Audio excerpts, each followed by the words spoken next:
গরমকালে দই খেতে কার না ভালো লাগে। আর এইভাবে একদিন বাড়িতে আম দইয়ের রেসিপি বানিয়ে নিতেই পারেন, যা সব দইকে হার মানায়।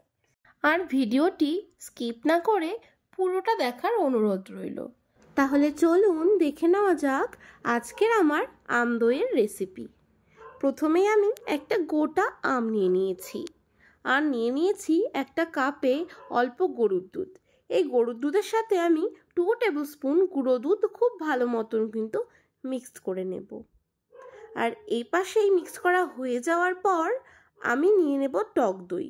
টক দইটা আমি ছাঁকনিতে ঢেলে দিলাম, তাতে করে টক দইয়ে যে এক্সট্রা জলটা আছে সেটা বেরিয়ে যাবে।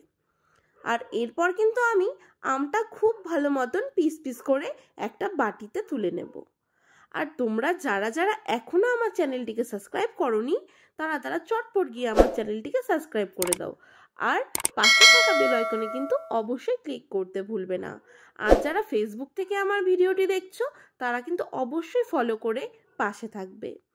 দেখো আমগুলো কাটা কিন্তু হয়ে গেছে। এরপর একটা মিক্সিতে খুব ভালো মতন করে কিন্তু আমটা আমি মিক্স করে নেব। দেখুন আমটা কিন্তু অলমোস্ট খুব ভালো মতন মিহি কিন্তু হয়ে গেছে। এই আমটাকে আমি এবার সরিয়ে রেখে দিলাম। আর এখন আমি 500 গ্রাম দুধ নিয়ে নিয়েছি, আর খুব ভালো মতন এটা জাল করতে করতে এটাকে আমার 300 গ্রাম দুধ বানিয়ে নিতে হবে। আর যে গুঁড়ো দুধটা আমি কাপের মধ্যে মিক্স করে রেখেছিলাম সেটাও কিন্তু আমি এখানে অ্যাড করে দিলাম। কিছুক্ষণ ভালো মতন এটাকে নাড়াচাড়া করার পর দেখতেই পাচ্ছেন পুরো কিন্তু বুদবুদ চলে এসছে। তাই আমি দিয়ে দিলাম এতে স্বাদ মতন চিনি। চিনি দিয়ে কিছুক্ষণ নাড়াচাড়া করছি, আর দুধটা কিন্তু ক্রিমি ভাব চলে এসছে আর ভারীও হয়ে গেছে। এবার আমি গ্যাসটা অফ করে দেব আর দুধটা ঠান্ডা হতে দেব।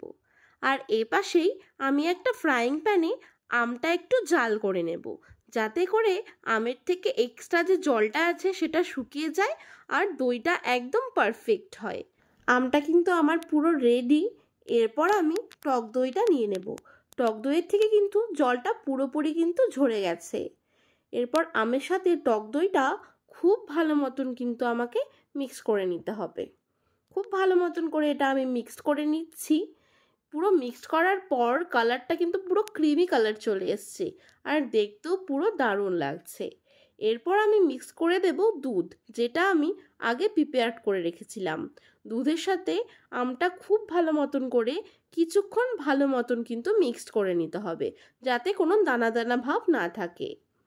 এরপর আমি একটা মাটির ভাঁড় নিয়ে নিলাম।